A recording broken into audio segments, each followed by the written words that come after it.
Welcome to episode 7 of this Hoku tutorial series. In the last episode, we finished talking about deterministic processing. In this episode, we're going to start talking about statistical processing. Statistical processing is different from deterministic processing in that its results are not predictable. We'll be talking about in this episode PCA, ICA, and MNF.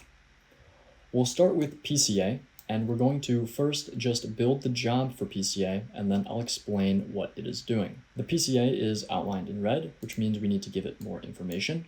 It's asking for an input link and a region of interest link. With image math, our inputs were read images. For statistical processing, our inputs are going to be read stacks. We're going to connect our read stack to our PCA. This is where we're going to once again reference our triage notes. In the read stack, you're going to input 5 to 10 of your best bands. So 5 to 10 bands you noted down as having good signal to noise ratios. Make sure there's some variation between the bands that you pick. Don't pick 5 infrared images, even though these have very little noise. Pick some ultraviolet reflectance images, pick some infrared images, and pick some fluorescent or wheel shot images. I'm sort of picking at random here, but definitely reference your notes so you have some justification for the bands that you're picking. We can click select and you'll see we have input 9 image files here. We can also check the calibration box in our read stack because we created a calibration file. We're now going to duplicate our read stack and connect it to our PCA. We're now going to pick one of the windows or regions of interest that we made during triage. Under your Windows tab, you should have 4 to 5 regions of interest that you picked, plus the spectralon and noise regions. We already used the spectralon. We'll use the noise later on. So pick one of the 4 to 5 regions that you picked during triage. You can copy it to your clipboard and paste it into one of the read stacks. We now need to indicate in the PCA where that region of interest is. That's going to be our ROI link. So for me, that is on the top. You can put it on whichever side you want, just make sure you indicate where that is. The other read stack is going to be our input link. And these are the 2 required parameters for the PCA. We can close and you see it is now green and ready to go. We'll add a show module to our PCA, and this here is our finished job. Before we execute it, I'm going to try to explain what a PCA is and what it's going to do. So PCA stands for Principal Component Analysis. It's a form of dimensionality reduction. It looks at the input bands and region of interest that you gave it and outputs an equivalent number of bands, which reduces the amount of dimensions or features present in those images. So for me, I'm working on a palimpsest. The dimensions of my object would be the parchment, the overtext, and the undertext. The PCA will take all of the information that we're inputting into it and output images which have a reduced number of dimensions or features. So in theory, if it could reduce our dimensions to just the undertext, in other words, removing the overtext and the parchment, that would be ideal because that's the element that you're trying to read. Of course, you'll always have parchment, so we're really just looking for a contrast between the undertext and the parchment. The output bands that it gives you are called the principal components, and they're going to be ordered by contrast. So your best bands are usually going to be the principal components with the lower numbers. So component 0, component 1, component 2. Knowing that, we can close up and execute our job, and we'll see if it has reduced the number of dimensions to give us an image with just the undertext, which is what we're looking for. And we'll also see the ordering of the bands by contrast. So in the higher bands, you'll usually just have a bunch of noise. And you can see that's what we have here. Just parchment, which is very noisy, and this is not a useful image. We're keeping an eye out for the undertext. Band 7, still a lot of noise. You see the overtext a bit more here. Band 6, still just overtext. Again, a lot of noise. Band 5 is getting better. We can see some semblance of the undertext in the margins here, but still not a great band. It's certainly no better than our raw multispectral bands. Band 4 is very bad, just noise like our higher bands. Band 3 is a lot less noise, but also no signal. We don't see undertext or overtext.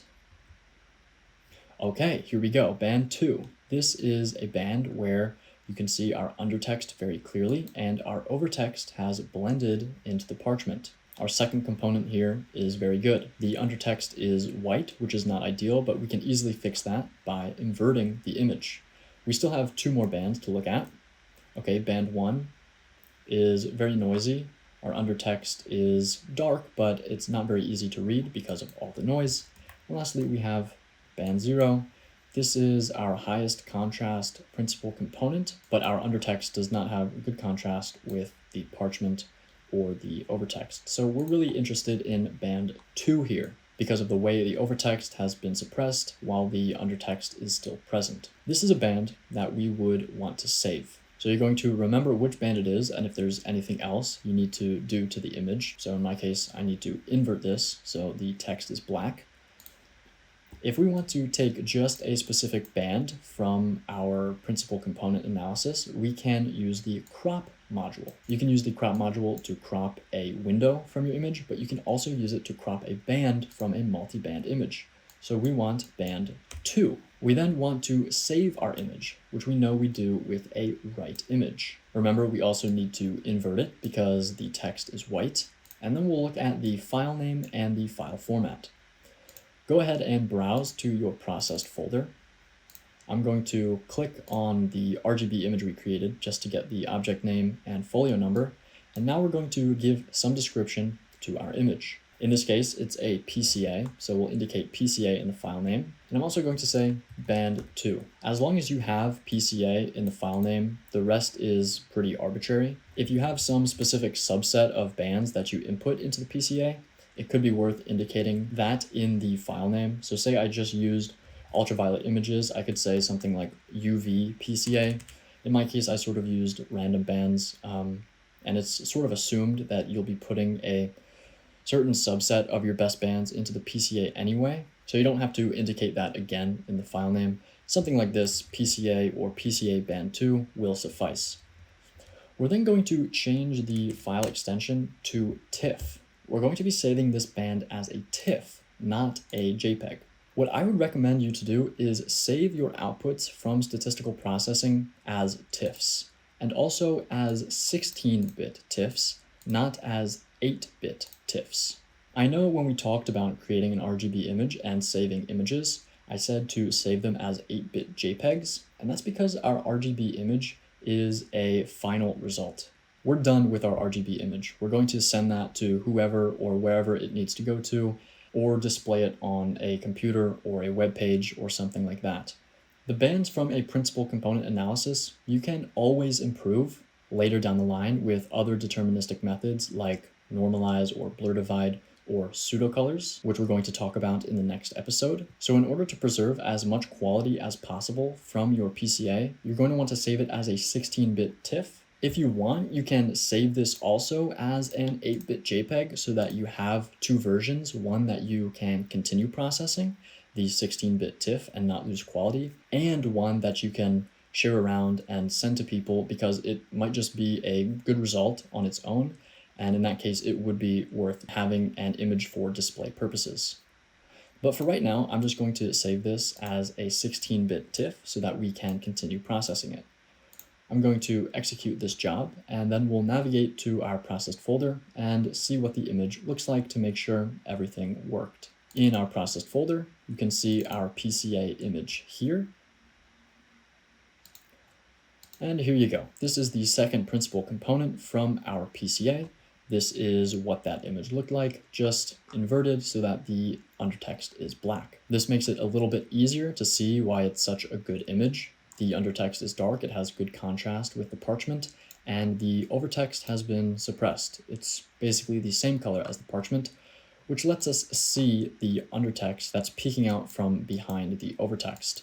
Like I've mentioned many times, this is an especially difficult palimpsest because of the way the overtext is directly on top of the undertext, but being able to see as much undertext as we can is very valuable. So this is our output image. We also didn't need to rotate it, because, like I said, we're going to continue processing it. Once we have reached a final result, which will likely be a pseudocolor, we can rotate it then. Now, it's very possible that you didn't get a very good result in your principal component analysis. And this is where the joys of processing really begin. If you don't get a good result, you have to try again with either new bands or a new region of interest or both. There are some additional options in the PCA with the analysis field. You can check different types of PCA, which will produce different results.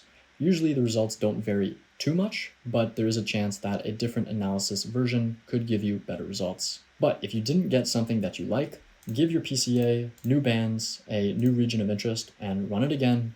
Check the bands and save any good ones. There is no way to know which bands or which region of interest will produce the best results. This is why it's statistical processing and not deterministic processing. You have to keep trying with new variables to get new output results, and triage through each of your output results like you did with your raw multispectral bands to find the best ones. Once you have a good result from a PCA, or perhaps you've been trying for 5 to 10 minutes and you haven't gotten anything good, you can move on to the next statistical process, which is ICA.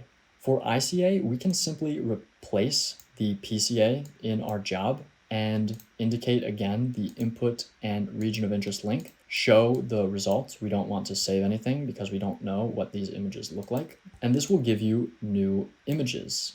ICA works a little bit different than PCA. ICA stands for Independent Component Analysis. You still get that equivalent number of output components as input bands ordered by contrast, but ICA is a form of feature extraction. So it's not necessarily reducing dimensions, it's looking at the different features of your object. So again, in my case, parchment, undertext, and overtext, and trying to separate those out.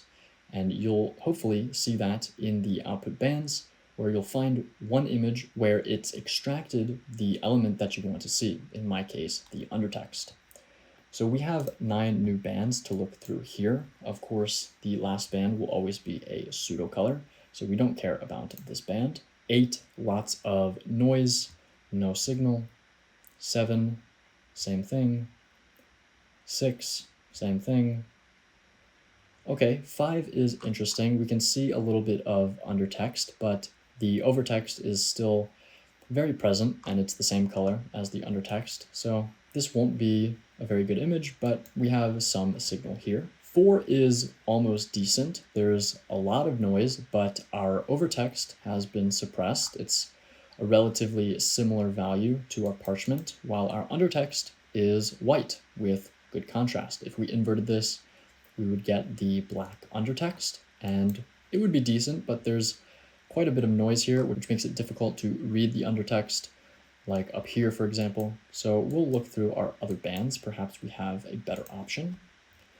Not 3, not 2. Our undertext is not visible, while our overtext is dark.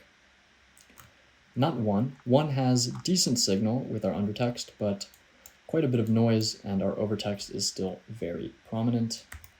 And then finally, band 0 is not good at all. We have almost no signal. So in this case, I might close our image and try with a new set of bands. We can choose a different 5 to 10 bands, and this would give us some new results. So I'll demonstrate that for you here. We will copy those bands into our other read stack, so we have the same number in each read stack. If you have a different region of interest that you want to try, you can put that in here. I only have 1, so the bands will be enough to create new variations, but the region of interest is always another variable that you can try. ICA usually takes a little bit longer to run than PCA because it's a bit more complicated, but you can see this time we have only 7 components because we only put 7 bands in. Hopefully we'll have a better result this time. Okay, here you go. Band 2. This is a great result. You can see our undertext is dark and already black for us, while the overtext has been suppressed and is roughly the same value as the parchment. We have bands 1 and 0. Neither of those are good.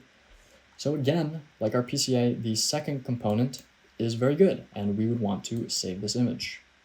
So we can take the same modules we used to save the band from the principal component analysis, It's again band 2, and we don't need to invert it this time because our text is black. And in our file name, we can change PCA to ICA, and we'll keep it as a 16-bit TIFF. We can execute this to save our image, and we'll have a look at it in our File Explorer. Here you can see our ICA band 2 image. We can compare it to our PCA image, and you can see they are quite different. In our PCA band, the parchment is much darker, so the contrast isn't as good as the ICA band, but they both have really good signal-to-noise ratios. Our undertext is dark, and there isn't a lot of noise or overtext. We have one more statistical process to try, and that is MNF, or minimum and maximum noise fraction transformation. We can again replace the ICA in the middle of our job, but we actually need an additional read stack for MNF. We're going to duplicate our input read stack so that our window field is empty. We're going to connect it to our MNF, and then we're going to take that noise region of interest that we made during triage. We'll copy that to our clipboard and paste it into the third and final read stack. We now need to indicate where everything is in the MNF module. So our input link is on the left, our region of interest link is still on the top, and our noise link is on the bottom. Now you have additional options down here to give you different variations of the output results. MNF is very similar to PCA in that it is a dimensionality reduction. It actually performs the same calculation that PCA does, but it uses the noise to whiten the statistics. And you have the option to either do that or not do that down here, plus the two different analysis methods. You have these also in the PCA. In PCA, you have correlation, which you don't have in MNF, but you can experiment with all of these and see which one gives you the best result. I'm just going to leave these as the defaults for right now. We can close and you can see the MNF turns green, which means it's ready to go. We can go ahead and execute this job, and just like PCA and ICA, you'll get 7 bands to triage and see if any of them have separated out your undertext. The higher bands will always be noise. Band 5 is actually a little interesting here. You can see the undertext faintly, and the overtext is not very dark, but the contrast is very bad with the undertext in the parchment, so it's not a great band. Band 4, not great. Our undertext isn't visible. Band 3, okay, this is much better. You can see again, we're looking for that contrast between the parchment and the undertext and the undertext and the overtext, and we get that here. We would have to invert this image, so our undertext is dark, but band 3 here is pretty decent. We'll look at bands 2. This is also a little interesting. You can see the undertext is visible if we compare it here, but the contrast is not nearly as good as band 3, so we're not so interested in this band 2. Band 1 is not good, lots of noise, not a lot of contrast with the undertext. And finally, band 0 is very similar to probably one of the input bands that we put in, so it's not great. Band 3 is a good improvement here that we would save. So again, we'll use the same modules that we use to save images from our PCA and ICA. We do want to invert it, but this time we have band 3. Not band 2, and in our right image, we will call this MNF, band 3. We can execute this job and it will save our MNF band 3, and then we can have a look at it to make sure we did everything correct. Here you go, here is our MNF band 3, and you can see, yep, this is what it looks like, just inverted. So we now have 3 good statistically processed bands which show our undertext and suppress our overtext. Aim to create 3 different bands. You can do it with PCA, ICA, and MNF, or if you can create 3 with just different band and window variations with one of PCA, ICA, or MNF, that's completely fine too. Aim to get 3 good statistically processed bands. If you're not getting good results, again, try new bands, new regions of interest, and the different options available for you within the statistical process modules. So down here, it would be the analysis and preprocess options. In ICA, it would be the non-linearity options. You don't have to worry about iterations or verbose. And then in PCA, it would also be the analysis options. Once you have 3 statistically processed bands, we can make a pseudocolor with those images, which we will use as a final result to improve the legibility and contrast of our undertext as much as possible.